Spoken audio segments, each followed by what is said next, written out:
Good evening. Thank you for coming.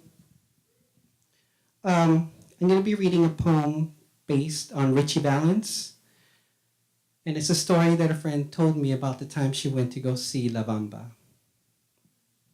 A footnote after the music died, because when Richie fell from the sky, he fell out of our consciousness.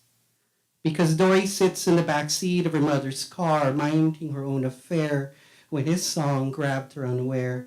And because, yes, his melody is sweet, she swears by everything she owned that if she can sing, she can dance for eternity. She turns to her mother, and with that knowing, bright, shine smile, her mother translates Spanish on beat.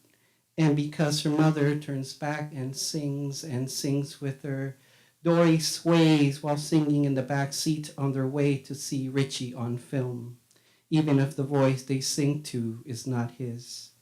And because even if all Richie now is a faded star on a sidewalk, this song, yes, this song will always, always be her mother's.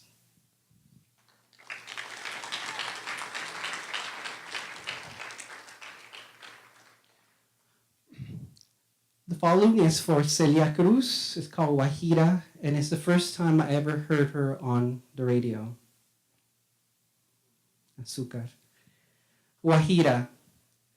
Celia, I sing wishes into oceans like roots returning home, like listening for the radio to play your song.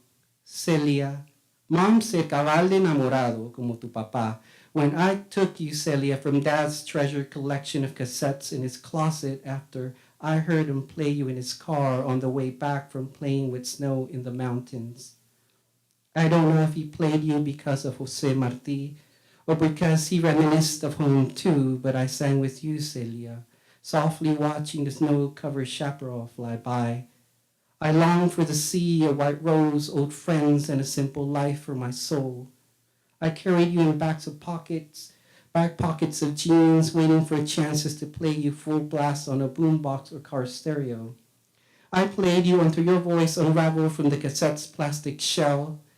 Mom grabbed a pencil and took you from my hand, Celia, and inserted the eraser into a spool, slowly, carefully, not to fold or rip the magnetic strip.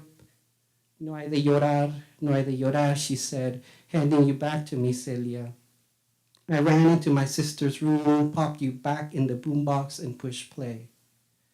Celia, I dance on palm trees, in rivers and skies. My hopes fly, wistful and brave, like a first kiss or walls broken by fists.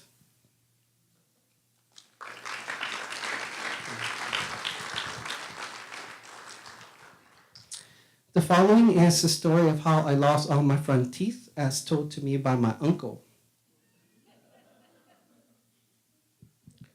How Superman became Cholco. Around the time the phone rang and your mom still hadn't returned from Bakersfield, you tied 2 corners of a yellow towel around your neck. Isas like the wind around the living room, the kitchen, and the bathroom, up the table, on the walls. You ran so fast you disappeared in the backyard, except for El Copete. It skipped across the top of weeds like a porcupine racing on a pogo stick. I tried calling El Coyote in Tijuana, but you reappeared and I couldn't hear the where or when, ni mangos con tanta bulla, with your flying past the moon, past us, Mas Mukui, and Pluto. While your dad unpacked your PJs and your red Superman Fruit of the Loom and X-ray eyes, you declared the house an evil-free area because El Superman is here. As I backed out of the driveway, you stood con la panza all out, barefoot, top of the sofa, hands to the air, up, and away, showing tus chiches and ombligo. And when you woke up the next morning to see your mom and dad off to work, you were all happy, Cholco with all your missing teeth cradled in your hands.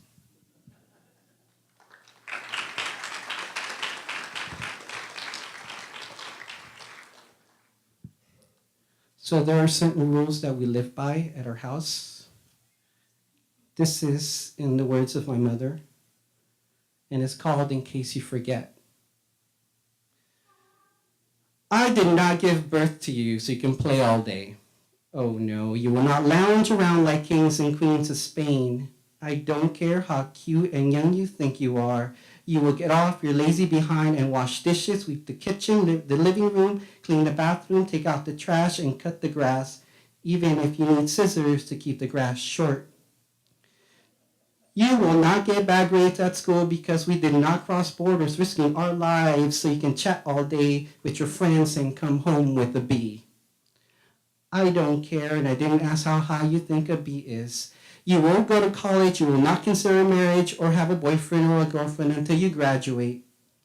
Let me remind you that if I say the sky is green, even if you see it purple, the sky is still green.